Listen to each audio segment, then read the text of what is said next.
அதிகாரம் 19. யூதாவின் ராஜாவாகிய யோசபாத் எருசலேமிலுள்ள தன் வீட்டிற்கு சமாதானத்தோടെ திரும்பி வந்தான். அப்பொழுது அனானியின் குமாரனாகிய யெகூ என்னும் ஞானதிருஷ்டிக்காரன் புறப்பட்டு அவனை சந்தித்து ராஜாவாகிய யோசபாத்தை நோக்கி, துன்மார்க்கனுக்கு துணை நின்று கர்த்தரை பகைக்கிறவர்களை நீர் சிநேகிக்கலாமா? இது நிமித்தம் கர்த்தருடைய கடுங்கோபம் உம்மேல் வர இருந்தது.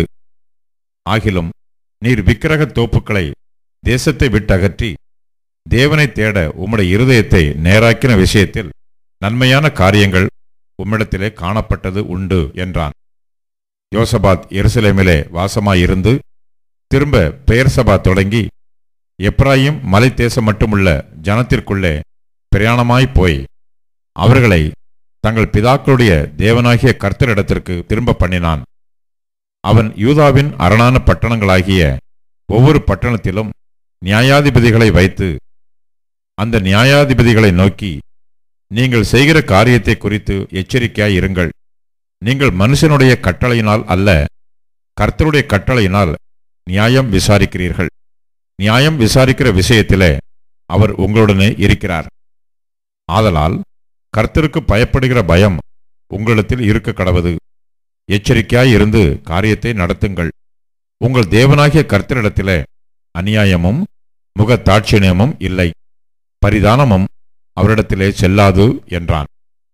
அவர்கள் எருசலேமில் வந்திருக்கும்போது யோசபாத் லேவியரிலும் ஆசாரியரிலும் இஸ்ரவேலுடைய வம்சத் தலைவரிலும் சிலரை கர்த்தருடைய நியாயங்களை குறித்தும் விவாத விஷயங்களை குறித்தும் விசாரிக்கும்படி எருசலேமிலே நியமித்து அவர்களுக்கு கட்டளையிட்டதாவது, நீங்கள் கர்த்தருக்கு பயந்து உண்மையோடும் உத்தம இருதயத்தோடும் நடந்து செய்ய வேண்டியது என்னவென்றால், நானாவித இரத்தப்பழி சங்கதிகளும் பிரமாணத்திற்கும் கற்பனைக்கும் கட்டளைகளுக்கும் நியாயங்களுக்கும் அடுத்த நானாவித வழக்குச் சங்கதிகளும் தங்கள் பட்டணங்களிலே குடியிருக்கிற உங்கள் சகோதரரிடத்திலிருந்து உங்களிடத்தில் வரும்போது அவர்கள் கர்த்தருக்கு நேரஸ்தராகாதபடிக்கும் உங்கள் மேலும் உங்கள் சகோதரர் மேலும் கடுங்கோபம் வராதபடிக்கும் நீங்கள் அவர்களை எச்சரியுங்கள்.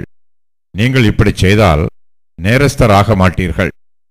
இதோ, ஆசாரியனாகிய அமரியா கர்த்தருக்கடுத்த எல்லா நியாயத்திலும் இஸ்மவேலின் குமாரனாகிய செபதியா என்னும் யூதா வம்சத்தின் தலைவன் ராஜாவுக்கடுத்த எல்லா நியாயத்திலும் உங்களுக்கு மேலான நியாயாதிபதிகள் லேவியரும் உங்கள் கைக்குள் உத்தியோகஸ்தராயிருக்கிறார்கள். நீங்கள் திடமனதாயிருந்து காரியங்களை நடத்துங்கள். உத்தமனுக்கு கர்த்தர் துணை என்றான்.